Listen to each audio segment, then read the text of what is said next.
My mic is on. What's going on, everybody? Let me do a quick sound check here, just to make sure we are being heard.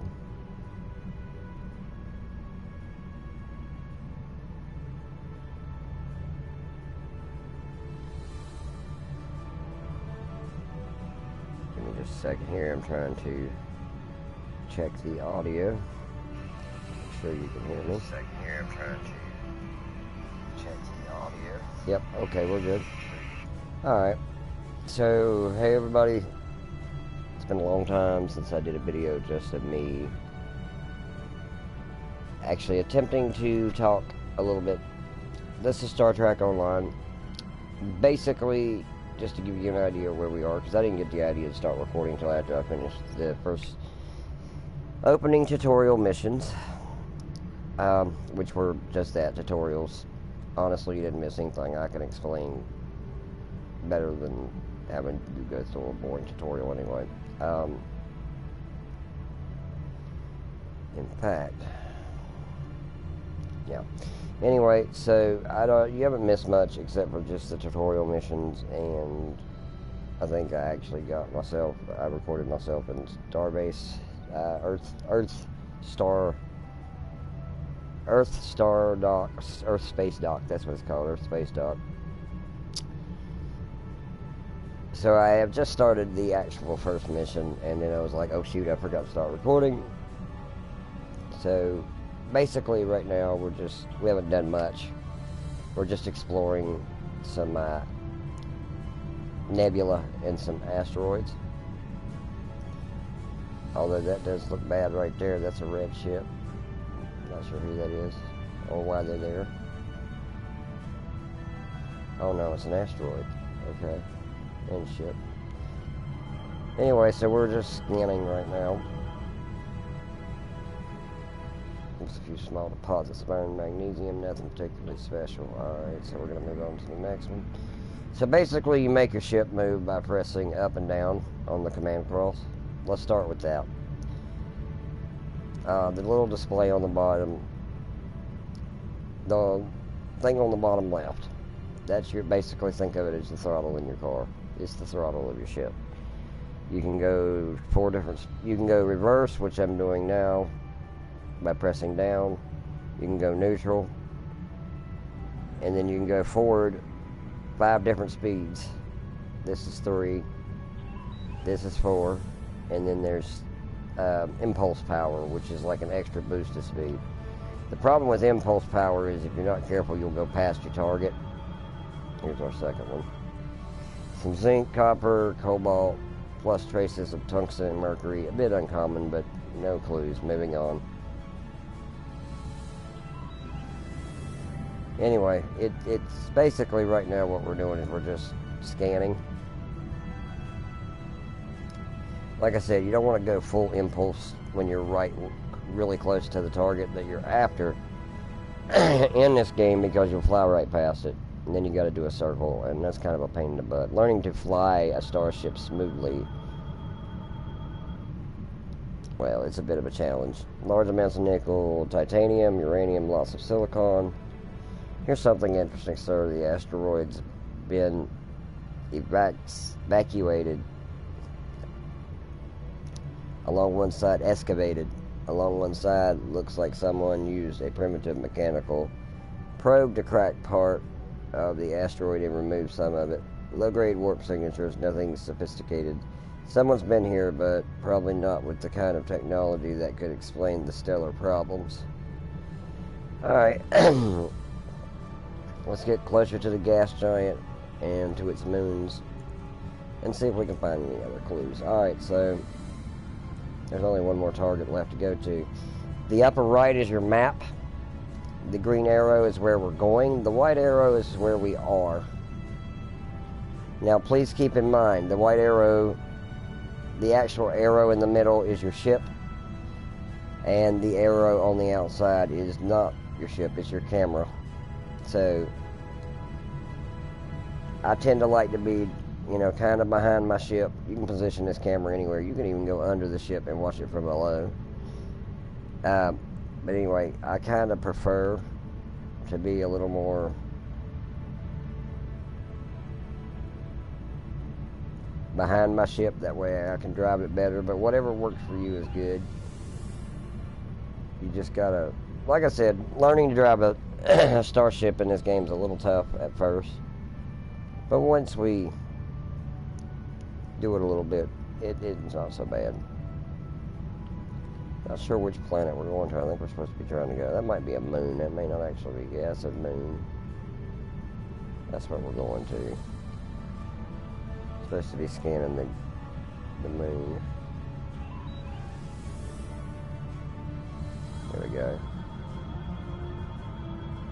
This is interesting. We're picking up several moons around the gas giant, and some of them are habitable.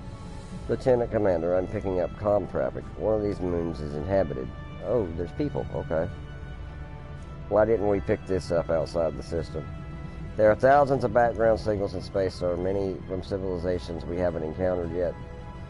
Since a preliminary long-range scan of this system showed no Class M or L planets, it seems that nobody thought that it would be inhabited. Our computers just classified these signals as ambient background until we were right on top of the transmitters. Universal Translator is uploading now. Any signs of starships or bases? A few minor orbital facilities, significant industrial infrastructure, 8 billion inhabitants. Sir, I'm picking up a few low-power warp trails, nothing the size of a starship, maybe a handful of probes. There's evidence that we've come across an early warp-capable civilization here.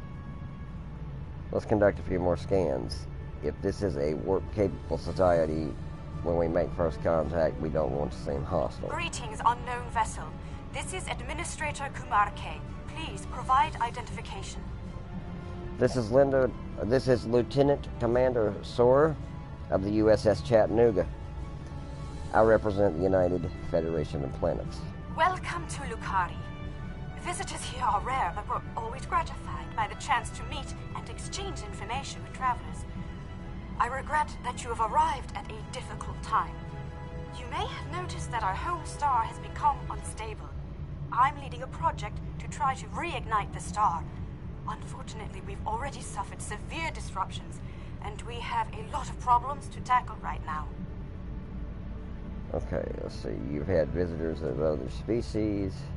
We noticed the problems with your star. We came to investigate why this is happening. These problems started only recently, just a few days ago. Our astronomers noted a significant shift in the star's output, and now it looks like it's guttering and dying. If we can't solve this problem, it's the end of our species. I'm the project leader for our solar probe team.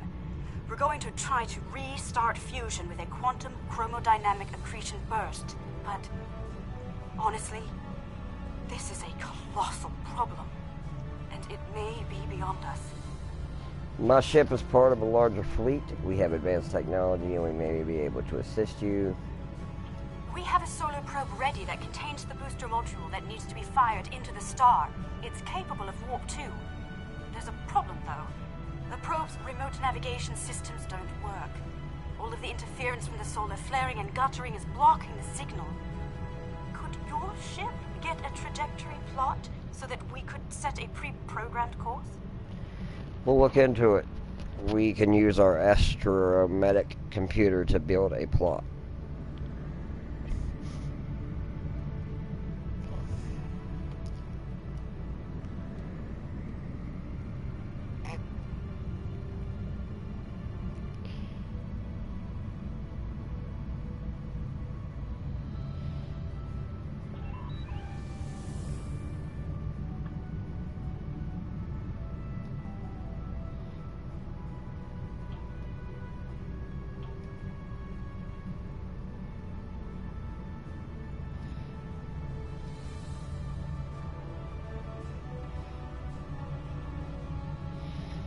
Up and left.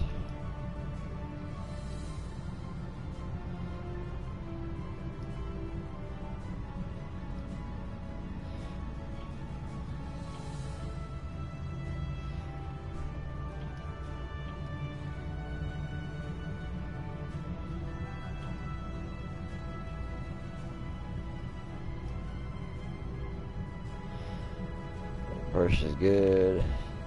Second is good. We're getting your telemetry now. I'll have my engineers prepare the probe. Let's see if this works.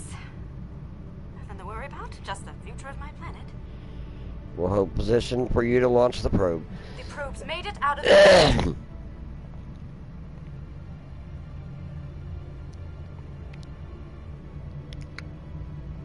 Engaging secondary boosters to head out of planetary range.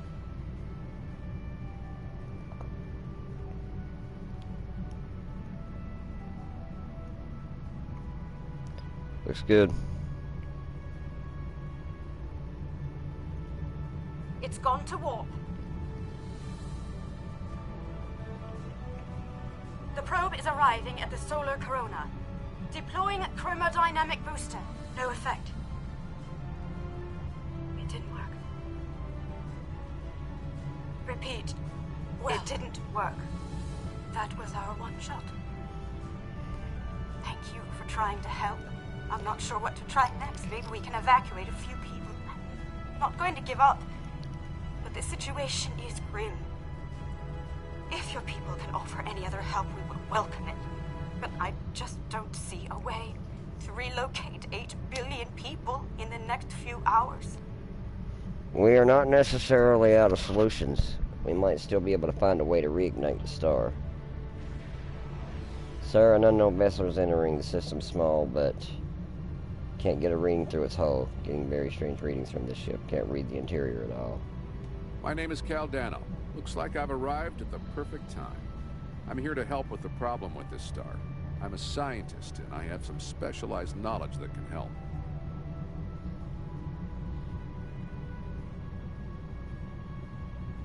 If my plans were sinister, I'd just leave and let the star run its course. That I'm here and offering to help should be an indication of good faith.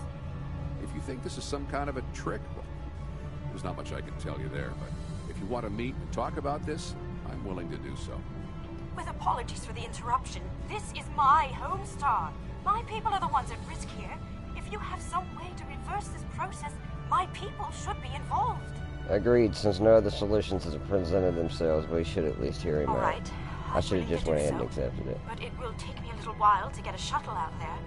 As you might imagine, things are a little hectic over here right now. Don't worry, we don't need a shuttle. You won't be able to get a lock on my ship interior due to the subspace manifolds. I'll go ahead and bring you aboard. Alright.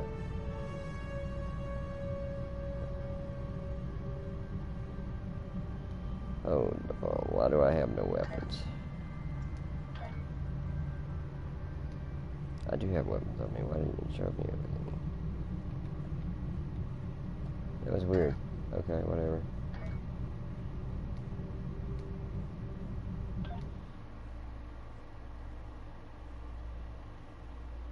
Maybe it's my inventory that was empty? Oh. Here we Welcome are. aboard. I'm Cal Dano. You moved me here without crossing the intervening space. You have quantum teleportation technology. Yes. Transporters, yes. We call it a transporter.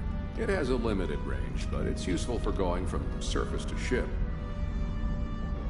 Impossible! This ship's interior is massive, even though it's no bigger than a shuttle. My ship uses compactified subspace folds. It's bigger on the inside. Right now, though, we have bigger issues to handle.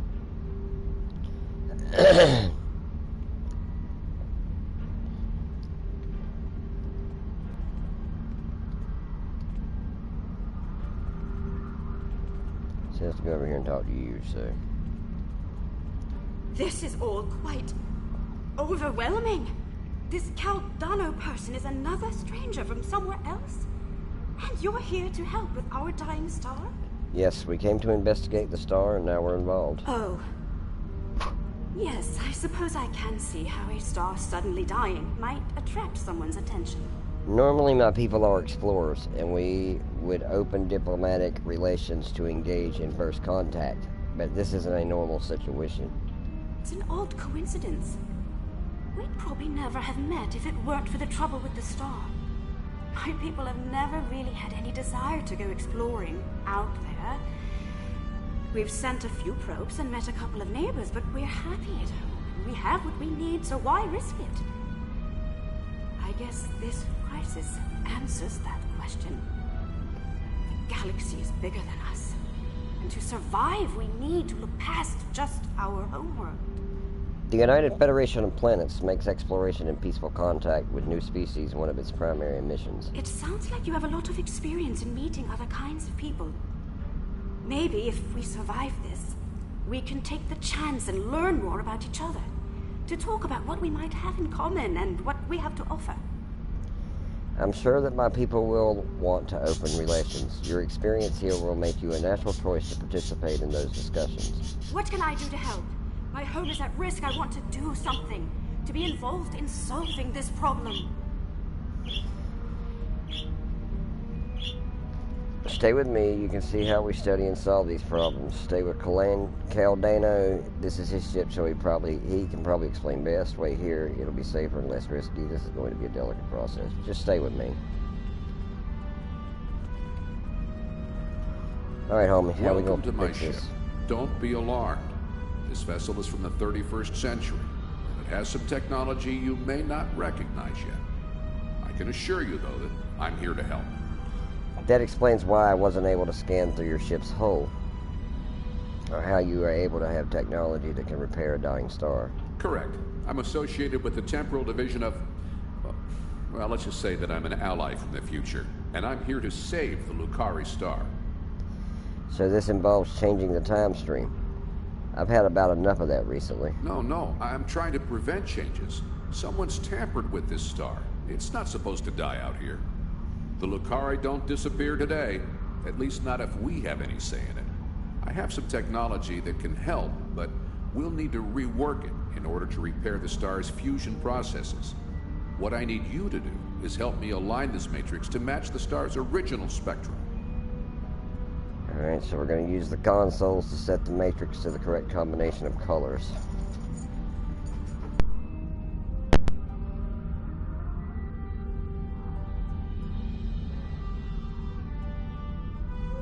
I'll regulate the device's main power state from this console.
Sounds like whoever tried to destabilize the Lukari star has decided to come knocking.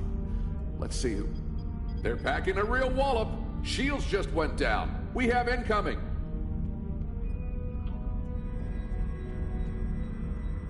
What are those things?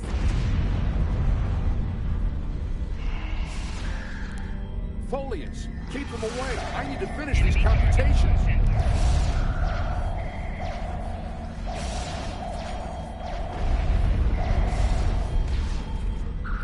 I have the device shielded in a force field, but I can't deploy it until these Tholians are out of the way. Shields are back up! They shouldn't be able to get any more boarding parties over.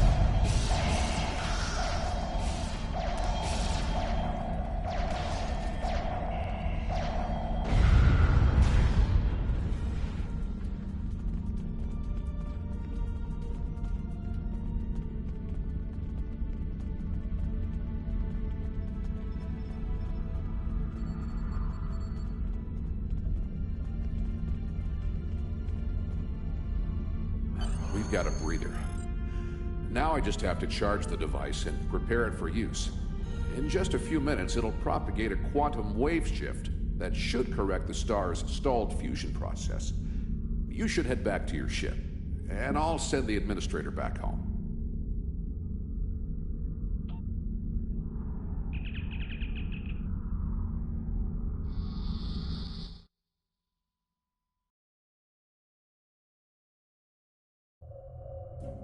The device is charging. We should be just a few minutes away from repairing the star now.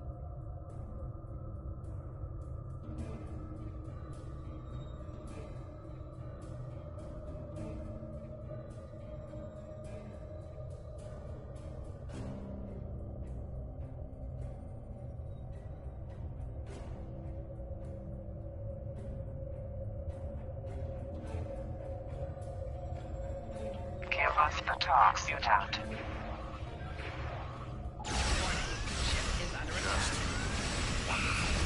Now the Tholians want my quantum phase inhibitor.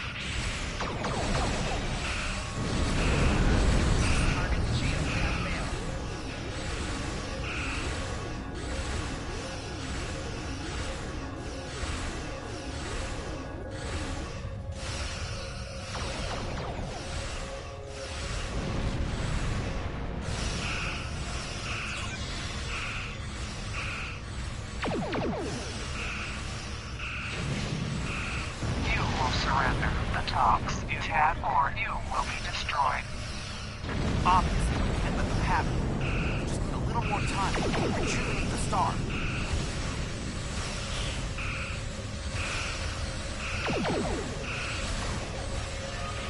Target shield has failed.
Target's shields have failed.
Capacitor full.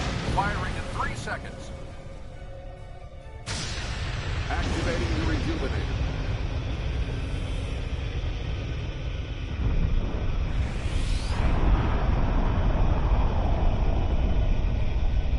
It's working. Look at the star. Check the spectral readings. The fusion process is reigniting, and it's returning to normal. Some of those ships have just arrived at our home system. They're attacking our homeworld. We don't have any way to repel starships like this. Please, help us.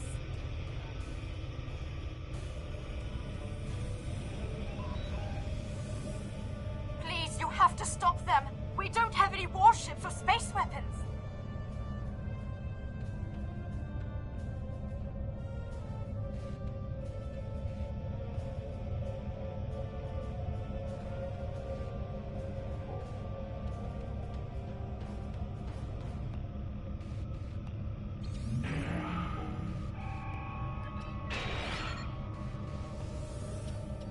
Warning.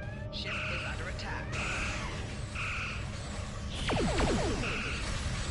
Target shield has failed.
my ship in a web.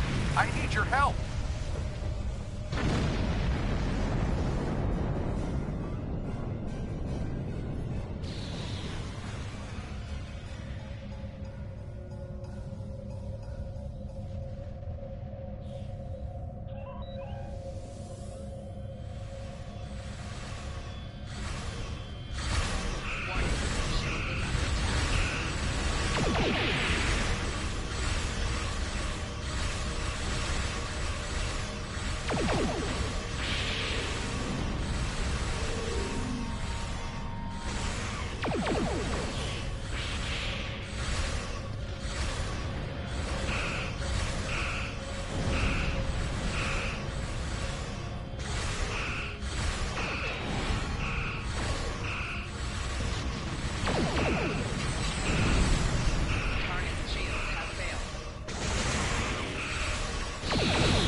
Thanks for the save, but the Tholians managed to steal the Tox Utot while they had my ship webbed.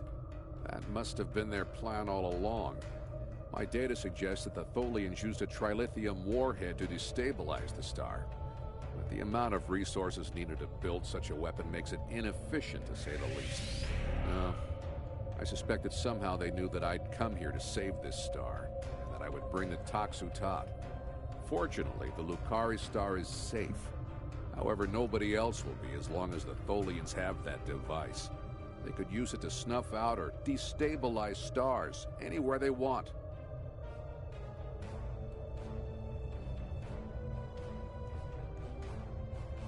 I have some thoughts on that, but I will need to do some calculations. These events and the Tox Utot itself are tied up in the temporal Cold War. The Tholians may not care, but by using the Tox Utot, they risk distorting the timeline by wiping out civilizations that are supposed to survive into the future, such as the Lukari. I'll be in touch. At least now the Lukari will have a promising future. Caldano is correct. You have preserved our future.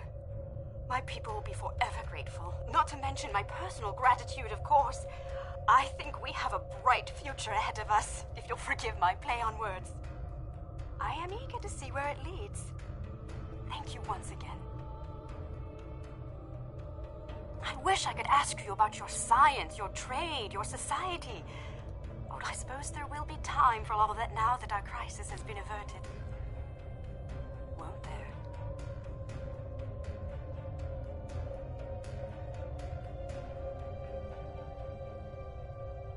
I think our friend the administrator here is going to need a ride home. Would you mind? If you'll pick her up and take her home, I'll start looking for more data about the Tholians' plans.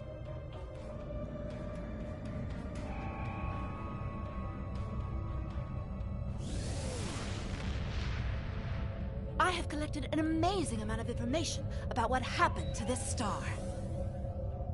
Thank you for bringing me along. Once we're back in Allied space, I'll take a shuttle home.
Congratulations, Lieutenant Commander.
The Tox Utot has fallen into the hands of the Tholians.